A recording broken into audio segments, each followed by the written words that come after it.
Let's be honest, we've all been told the same story for a while now.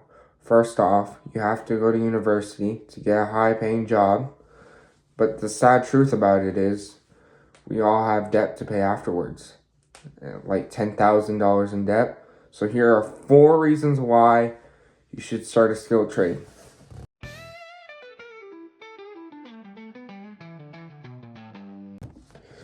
So, the first reason why you should start a skilled trade is because, the first reason I said is when you go to university, you have all this debt to pay.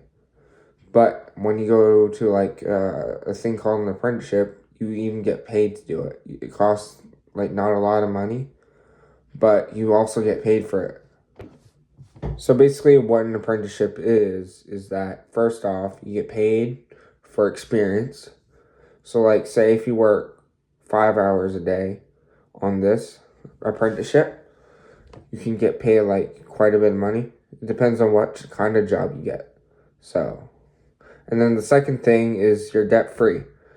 So in universities and stuff, as I said before, they cost a lot of money and they basically charge you a lot of money to go there. And and if you get a student loan, it's sad how much money you have to pay. But when you do a skilled trade, you can earn money as you go. And then the third thing is you can still get a certification on what you're doing. Even if you're not going to some sort of community college, you can still get a certification saying you did this. And what you do on the job basically is 80% is on the job and 20% is technical.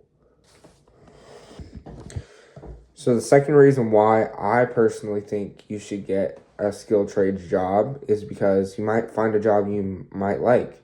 Say if you originally wanted to become a doctor, and say if that doesn't work out, you're stuck with that. You're stuck with that certification. But say if you go to a skilled trade, you can find many different things you like.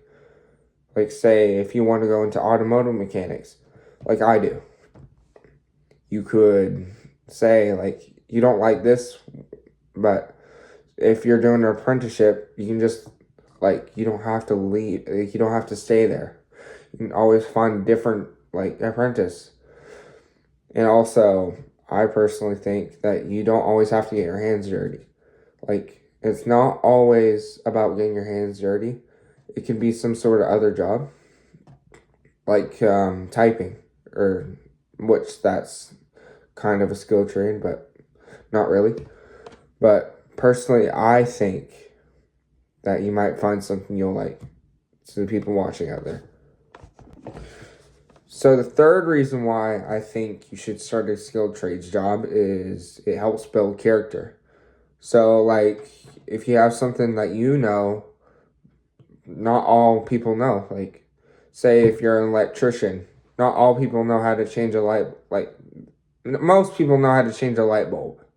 But just for an example, when you take the lightning, say for an example, you take a light switch out. There's a different stuff like copper and stuff like that. You'll know how to change the wires and all that. But most people don't. It's sad. But even if you don't do it as a full-time job, it's still something that you would know and you can do. So the final reason why I personally think you should get a skilled trades job is because they're high on demand right now. So what I mean by that is they need a lot more employers. Any sort of skilled trade, you'll see that they need a lot more employers. So one good thing about this is you might even make more money out of it, because if you were to go to a job site that doesn't have a lot of employers, they don't have to pay a lot of their they don't have to pay too much money because they don't have a lot of employees. So you could get paid even more because you're only one other person really, and they only have to pay one more applicant. And to start off, you might make like minimum wage, but still, like, that's good because you'll be able to work more hours. And you also could like ask for a higher wage amount. So, and they probably would give it to you if you worked there for some time. But even if you didn't, like, if they're not paying their employers like a lot of money because there's not much employers, but they would still have to pay them at least minimum wage. And if you're doing good at your job, like, they'll pay you more because, you know. So the question we should ask ourselves is, do you want to pay like $10,000 in debt for the next 10 years? Or do you want to start making money right away? That's your decision.